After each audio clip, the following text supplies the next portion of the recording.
28, que os discípulos eles estão com medo. O Senhor Jesus disse: olha, eu vou enviar vocês ao meio de lobos. Ou seja, a missão que eu estou entregando para vocês é uma missão difícil de se fazer. Não é algo simples e fácil. Eu envio vocês ao meio de pessoas perigosas, ao meio de pessoas que vão querer destruir vocês, que vão querer matar vocês, vão perseguir vocês.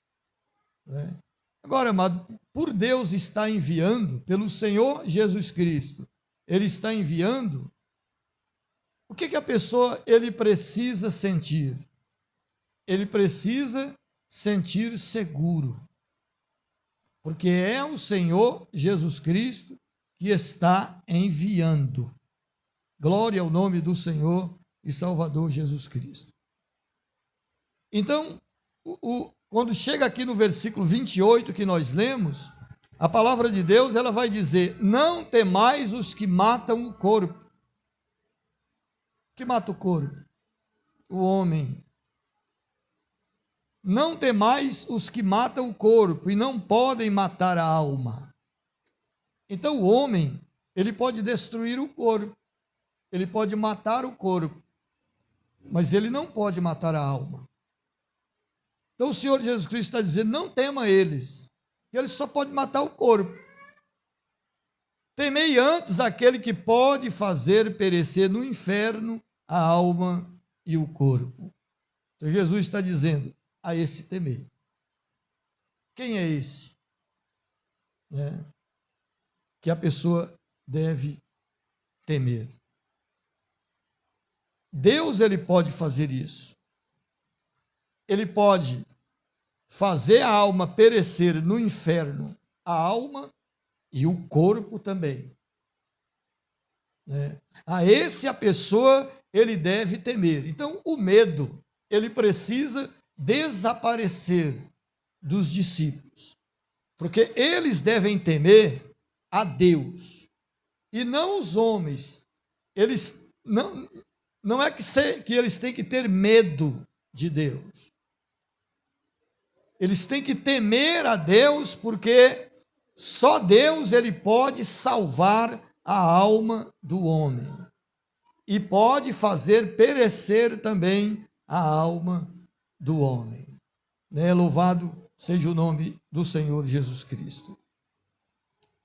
Então ele vai dizer: não se vendem 2 passarinhos por um ceitio, e nenhum deles cairá em terra sem a vontade do vosso Pai. Deus está dizendo aqui, até um passarinho, ele está sobre o meu controle.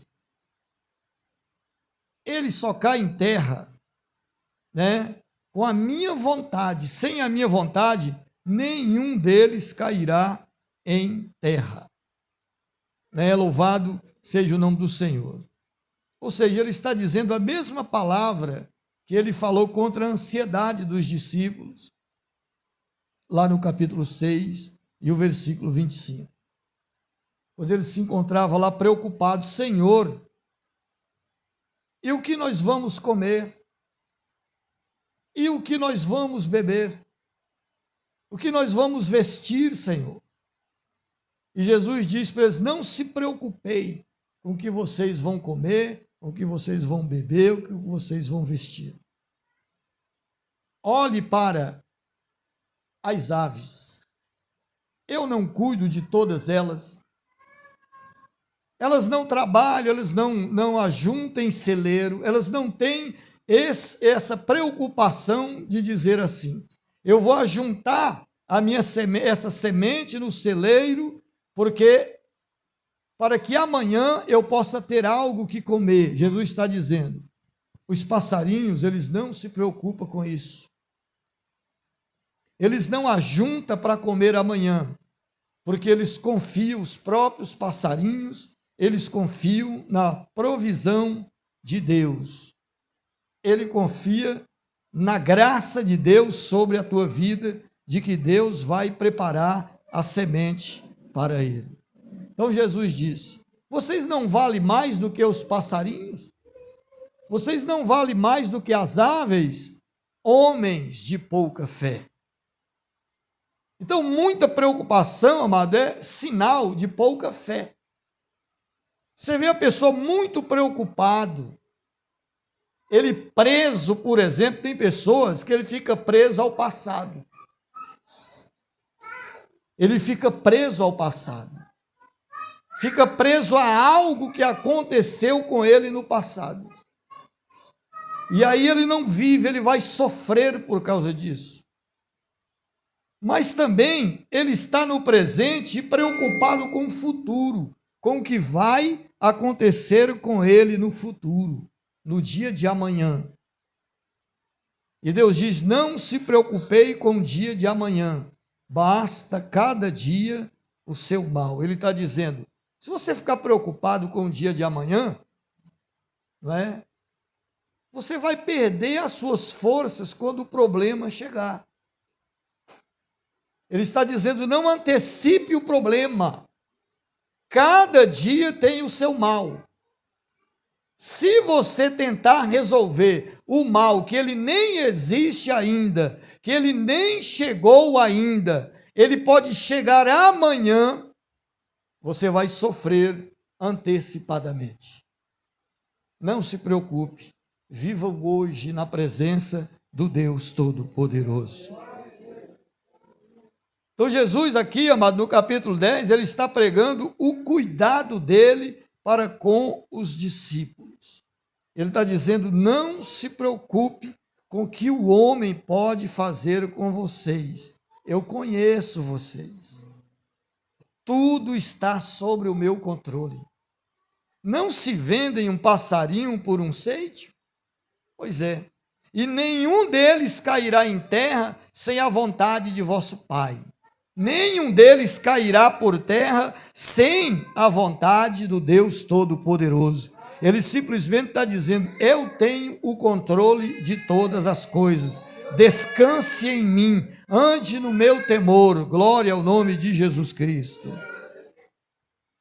E o versículo 30 vai dizer, e até mesmo os cabelos da vossa cabeça estão todos contados. Tente contar. Quantos fios de cabelo você tem? A não ser que você seja careca, aí você vai contar. Mas mesmo eu, por exemplo, com pouco cabelo, eu não desafio a contar quantos cabelos tenho na minha cabeça. E Jesus está dizendo que até mesmo os cabelos da vossa cabeça estão todos contados. Jesus está dizendo, eu tenho o poder de tudo sobre as minhas mãos, eu tenho o controle de tudo, eu sei de tudo, nada escapa aos meus olhos. Até todos os fios de cabelo que você tem na cabeça, eu sei um por um, eu sei quantos tem. E a sua conta não passa nem perto. Mas eu sei quantos tem. Você já imaginou, amado, que tipo de Deus que você serve? Que Deus grandioso e poderoso que você serve. Ele sabe quantos fios de cabelo você tem na sua cabeça. E lá em Mateus capítulo 6, falando lá das aves, ele fala isso aí também. Que você, com todas as suas preocupações, você não pode acrescentar um côvado ao seu tamanho. Você não pode aumentar a sua estatura. Mesmo com todas as suas preocupações. Então ele está dizendo, toda preocupação que você tem, toda a ansiedade que você tem, ela é inútil. Ela não acrescenta nada na sua vida, ela somente atrapalha. Aí ele vai dizer, buscai primeiro o reino de Deus e a sua justiça, e as demais coisas eu lhe acrescentarei. Glória ao nome do Senhor Jesus Cristo. Aí ele vai dizer: não temais, pois mais valei vós do que muitos passarinhos. Ele está dizendo: se eu cuido deles, eu vou cuidar muito mais de vocês. Porque se os passarinhos estão sob o meu controle e eu cuido deles, eu dou alimento para eles todos os dias, vocês são muito mais importantes para mim do que os passarinhos. Vocês são muito mais importantes para mim do que os bichos. Então, se eu cuido dos animais, eu cuido também de vocês muito mais. Louvado e exaltado seja o nome do Senhor. E Ele cuida mesmo. Um exemplo básico, né? Por que o Senhor Jesus Cristo, Ele veio à Terra? Deus amou o mundo de tal maneira que Ele enviou o seu Filho ao mundo, para que todo aquele que nele crê não pereça, mas tenha a vida eterna. Ele enviou o ser humano, ele enviou o Senhor Jesus Cristo para morrer pelo ser humano. Ou seja, Ele não enviou Jesus Cristo para morrer, por exemplo, pelos animais. Ele enviou para morrer pelo ser humano. Porque é o ser humano que se perdeu, não é os animais que se perderam.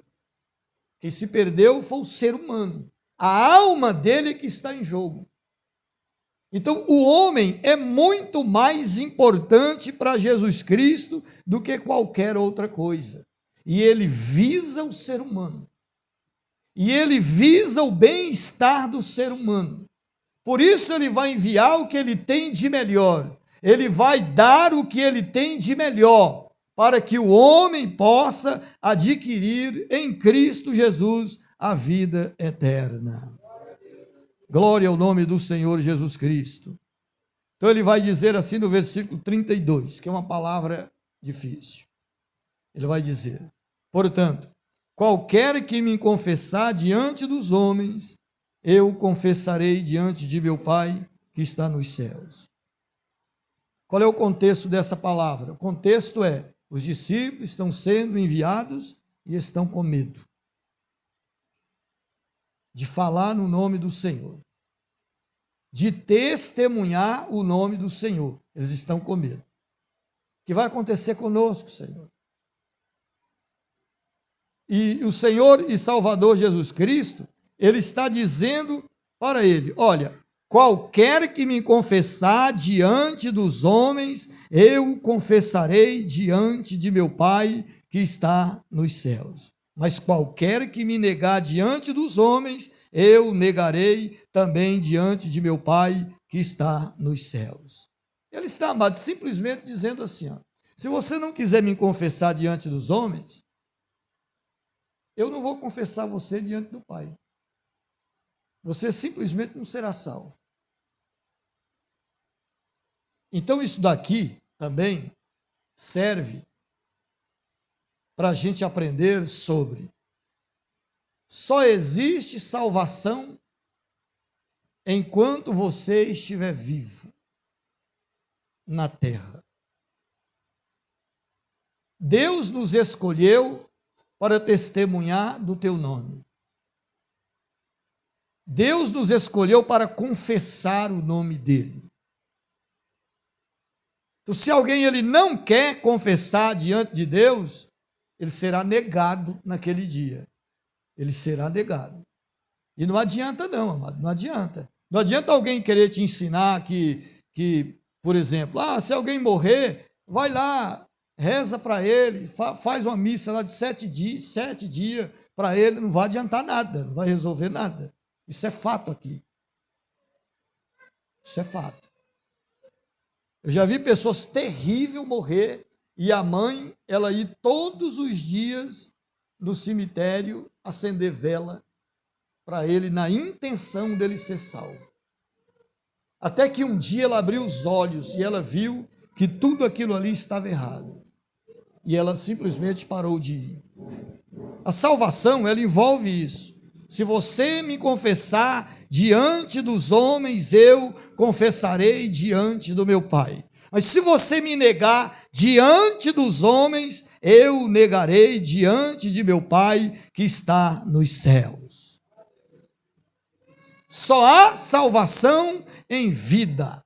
Por isso que a gente vê aquele ladrão na cruz, ele aproveitar da oportunidade e dizer para o Senhor Jesus Cristo: lembra-te de mim quando entrares no teu reino. E Jesus Cristo então salva ele e diz: ainda hoje estarás comigo no paraíso. Ele aproveitou a oportunidade de que ele podia, diante daquela grande multidão ali em volta da cruz, ele confessou Jesus Cristo diante dos homens e ele não negou. Ele foi salvo. Então a salvação envolve isso. Aí no versículo de número 34, amado, ele vai até, por exemplo, falar de família. Porque, por exemplo, em uma conversão, um dos grandes problemas que surge, que causa impacto, né, quando a pessoa se converte, é na sociedade e na família.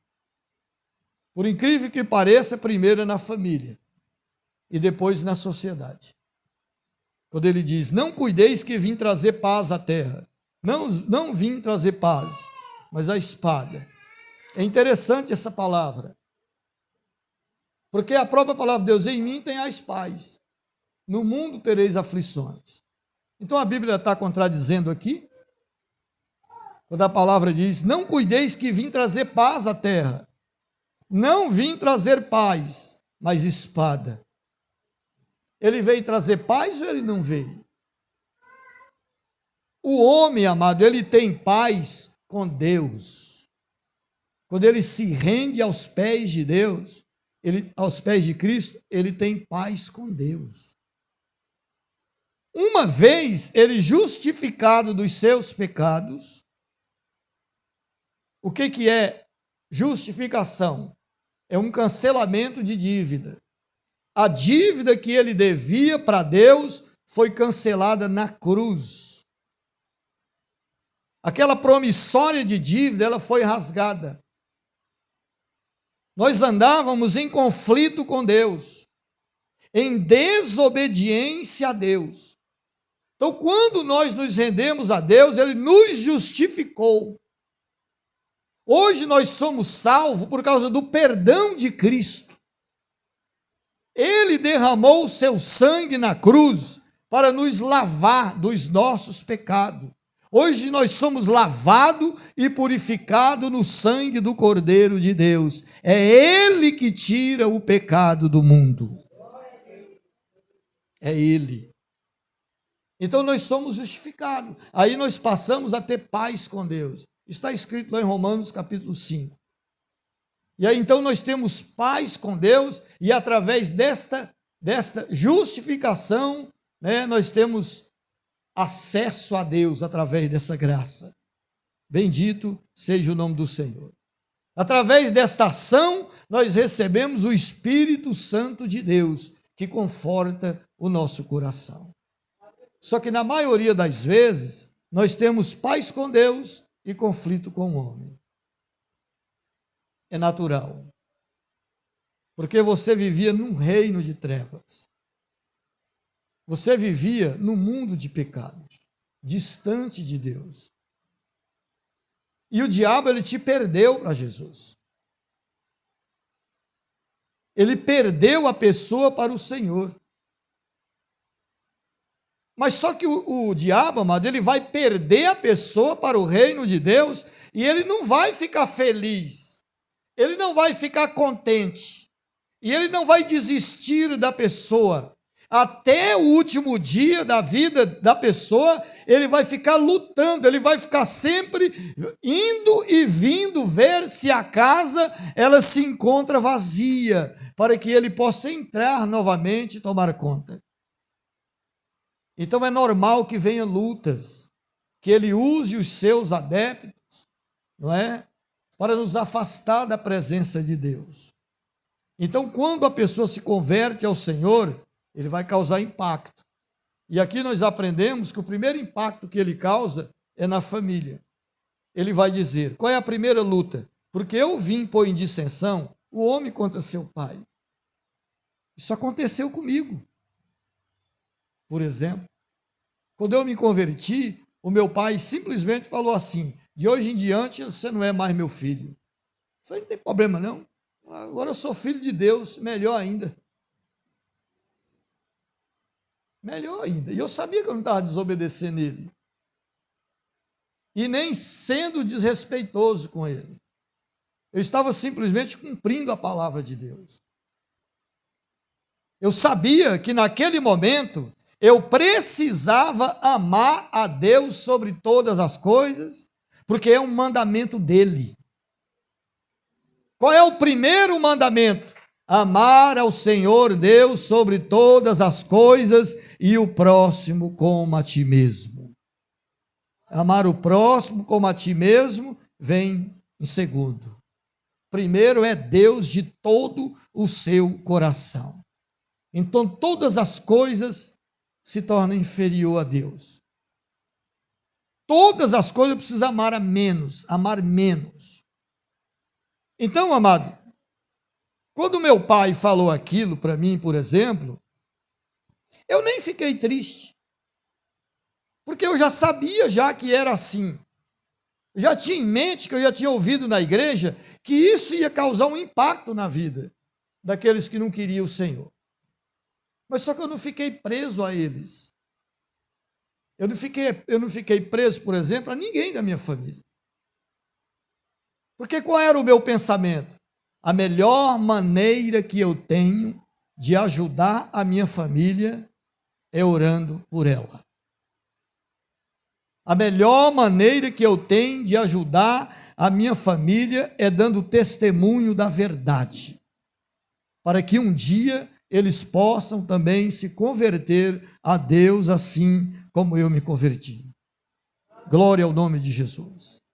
Era tanto que chegavam pessoas na minha casa, não é? E eu simplesmente largava ela lá.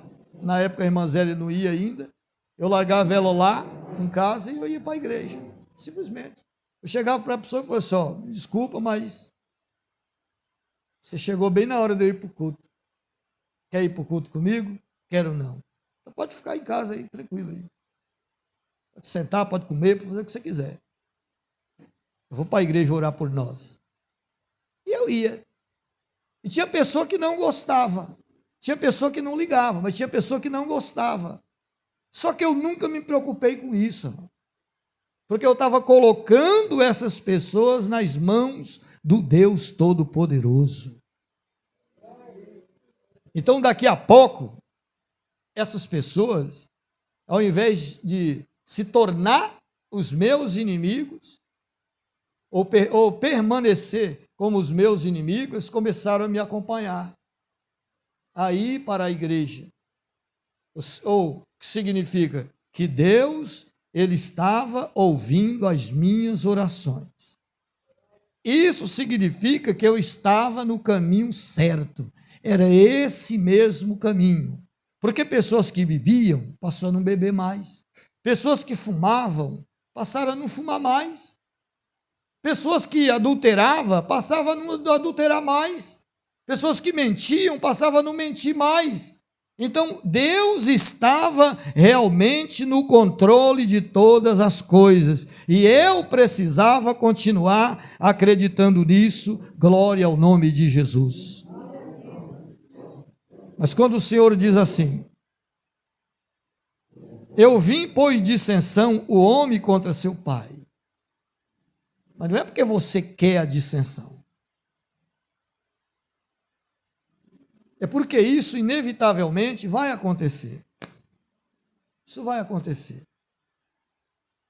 Mas não é você que vai procurar a dissensão, a luta carnal. Porque a sua luta agora não é carnal. As suas armas é poderosa em Deus.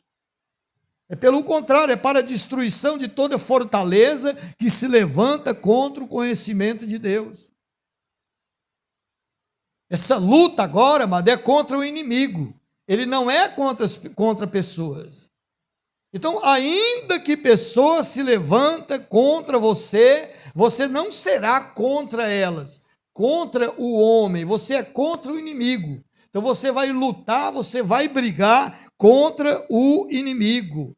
Então, quando a Bíblia diz assim, ó, e o homem será contra o seu pai, a filha contra a sua mãe, a nora contra a sua sogra, e assim os inimigos do homem serão os seus familiares. Ou seja, você não terá aprovação dos seus familiares. Porque na maioria deles, lá em Lucas, por exemplo, lá vai fazer uma divisão, vai falar assim, nessa mesma passagem aqui, vai dizer assim, numa casa que tiver 5, vai ser 3 contra 2 e 2 contra 3. Qual é o importante disso? O importante é que, embora venham existir pessoas, não é que vai resistir você, mas existe pessoas também que vai estar do teu lado, vai se converter juntamente com você. E vai te fortalecer para essa luta. Isso significa também, amado, isso não significa nesse versículo, não é? Que você vai dividir a sua família, que você vai ficar contra a sua família, porque o Senhor Jesus Cristo, ele diz assim no versículo 37, quem ama o pai ou a mãe mais do que a mim, não é digno de mim. E quem ama o filho ou a filha mais do que a mim, não é digno de mim. Jesus, ele não está causando divisão na família, ou fazendo você jogando você contra a sua família. Jesus não está ensinando alguém a ser contra a família dele, ou mesmo não amar a família dele. O que o Senhor Jesus Cristo, ele está falando aqui é de prioridade. Qual é a prioridade na sua vida, depois que você aceita o Senhor? Quem está acima de Deus? Quem está acima do Senhor e Salvador Jesus Cristo? Então ele vai pegar aqui o seguinte, ele vai pegar as pessoas mais importantes da sua vida, aqui na terra, que é a família. É o pai, a mãe, o sogro, a sogra, né? A nora, a filha, enfim.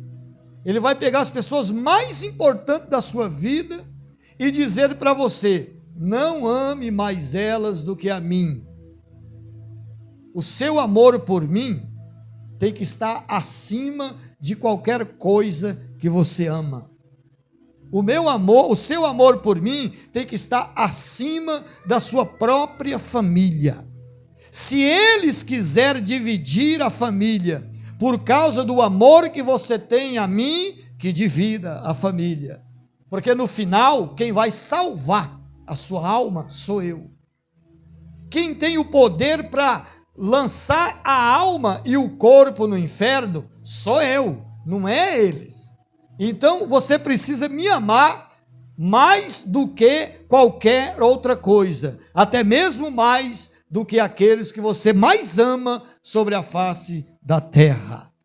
Glória ao nome do Senhor e Salvador Jesus Cristo. Então funciona assim, amado. Funciona assim, infelizmente.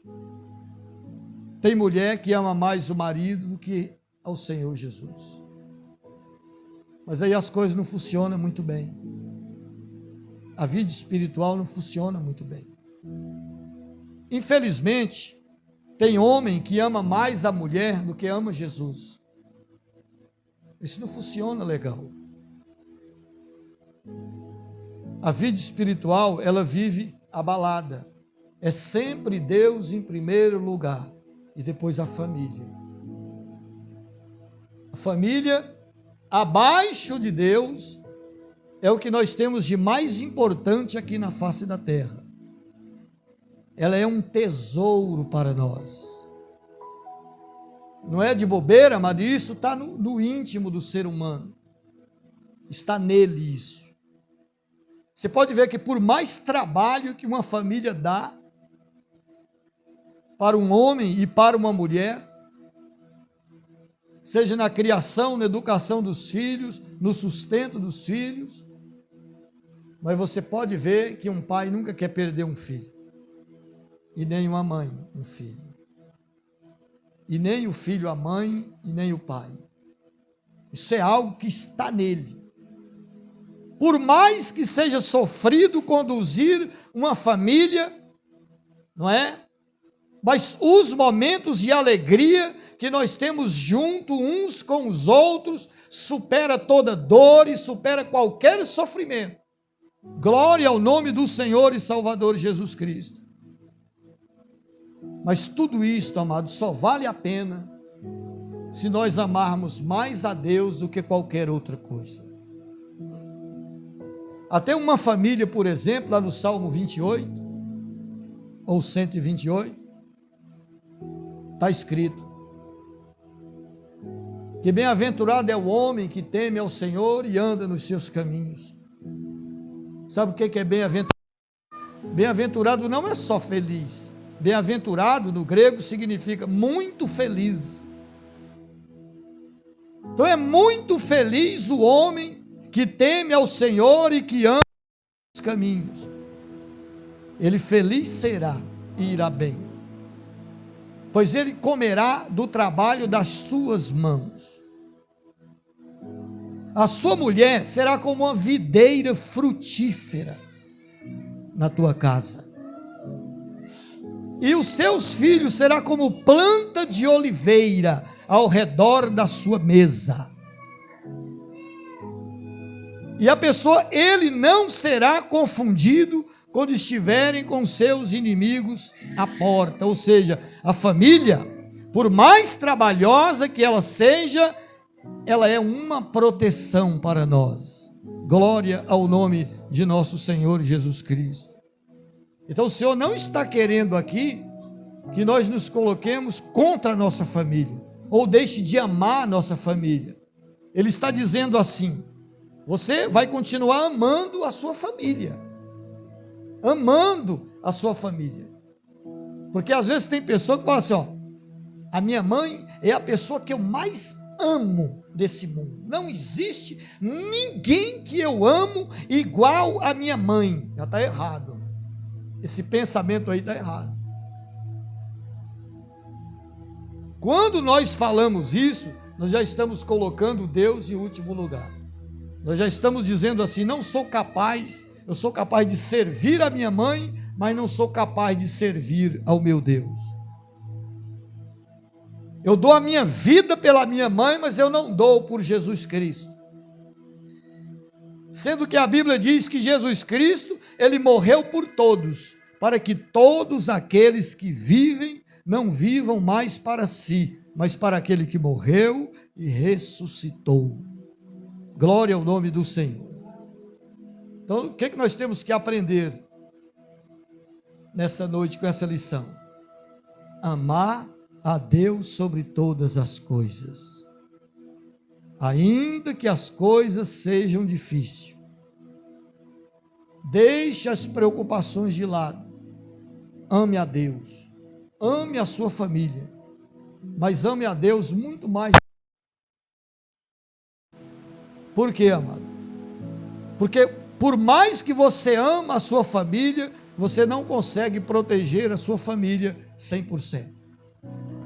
Mas se você amar a Deus sobre todas as coisas, Ele vai proteger a sua família 100%. Você pode ter certeza disso. Então coloque Deus Todo-Poderoso em primeiríssimo lugar. Dá prioridade a Deus no seu coração. A Bíblia diz, aqui no versículo 39, 38, quem não toma a sua cruz e não segue após mim, não é digno de mim. O que significa tomar a cruz, irmão? Tomar a cruz,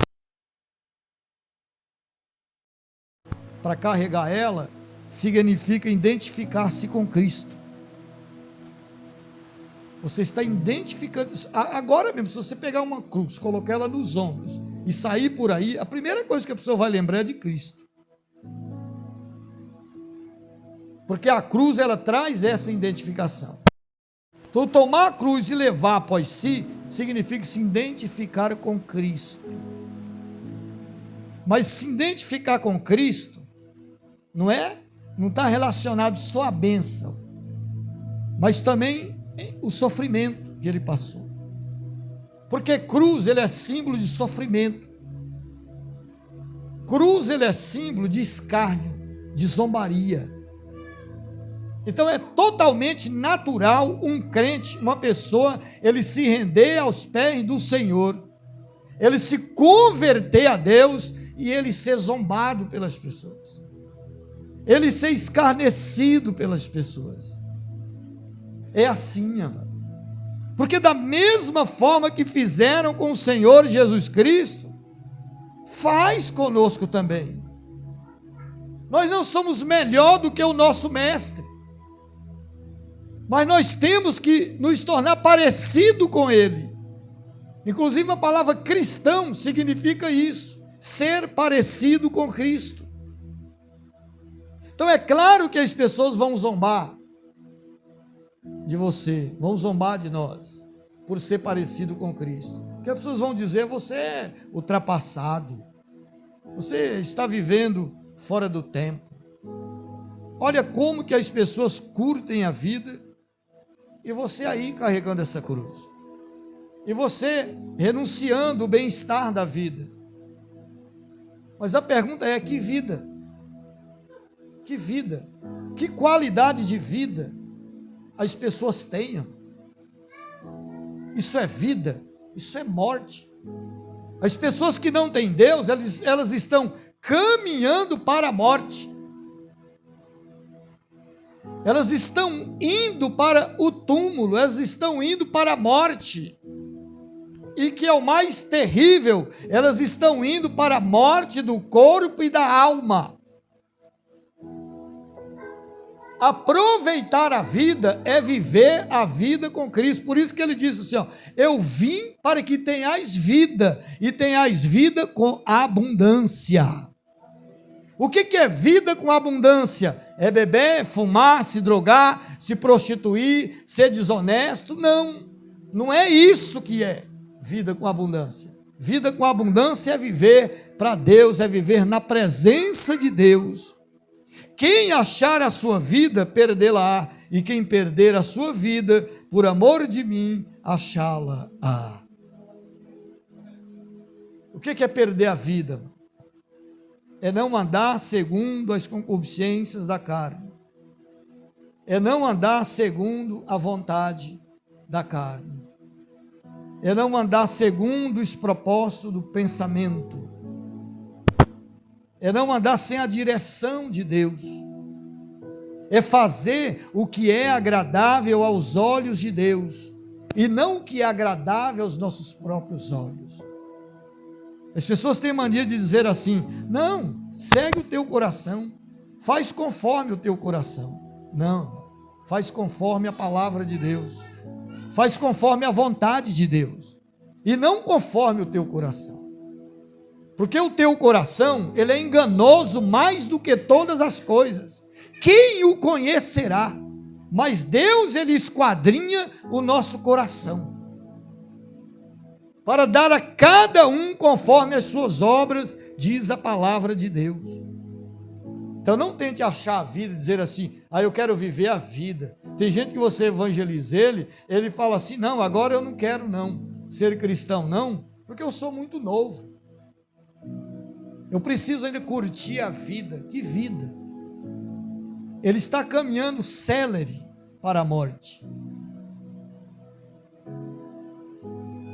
Ele está caminhando para a destruição. E dizendo, eu preciso aproveitar a vida.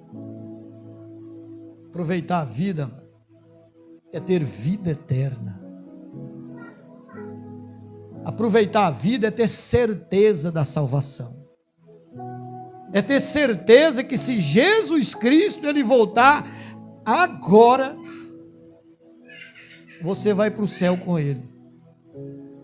Você será levado por ele. Que se ele pedir a tua vida agora, você está preparado. Mas para isso é necessário amar a Deus sobre todas as coisas, colocar Ele acima de tudo na nossa vida. Isso é ter certeza da vida eterna, isso é ter certeza da salvação. Glória ao nome de Jesus Cristo. Jesus, ilustrando esta palavra, quem achar sua vida, perdê-la, e quem perder sua vida por amor de mim, achá-la. Ele comparou isso a um tesouro que alguém encontrou. Alguém estava escavando, e encontrou um tesouro. Mas ele não podia pegar aquele tesouro. Porque se ele pegasse aquele tesouro, ele estaria roubando aquele tesouro. E aquele tesouro ele estava numa propriedade que não era dele. Então o que ele fez? Ele vendeu tudo que ele tinha e chegou para o dono daquela propriedade e comprou ela. Ele foi desonesto? Claro que não. Ele comprou. Porque quando ele olha aquele tesouro, ele fica encantado por aquele tesouro. E ele diz assim: agora o que eu tenho, tudo que eu tenho agora é como se tivesse perdido o valor. Se eu não adquirir esse tesouro, é como se eu não tivesse nada. Eu tenho casa, eu tenho isso, tenho aquilo outro, mas eu não tenho aquele tesouro que eu achei. Então eu vou vender tudo que eu tenho. Ele vendeu casa, ele vendeu tudo, as propriedades dele todinha, e ele foi e comprou aquele tesouro. E ele achou aquele tesouro e foi uma grande alegria para o coração dele. Aí Jesus Cristo falou essa palavra: quem achar a tua vida, perdê-la-á, e quem perder a sua vida por amor de mim, achá-la-á. Alguém poderia dizer até para ele: você é um louco, como que você vende tudo que você tem para comprar um tesouro desse? Mas a grande alegria dele, satisfação, estava justamente naquele tesouro. As outras coisas é como se não tivesse valor para ele. A mesma coisa somos nós, amado. A nossa vida, ela só passa a ter sentido de verdade e a ter valor de verdade quando nós entregamos ela nas mãos do Deus Todo-Poderoso, nas mãos de nosso Senhor e Salvador Jesus Cristo. Então é isso que nós aprendemos nessa noite, em nome de Jesus. Glória a Deus. Aplique esta palavra ao teu coração. Entregue a tua vida ao Senhor, confia nele e ele tudo fará. Ele fará sair a tua justiça como ao meio-dia. Glória ao nome de Jesus. Nos coloquemos de pé ou de joelho e vamos assim agradecer ao Deus Todo-Poderoso. Pai querido, Deus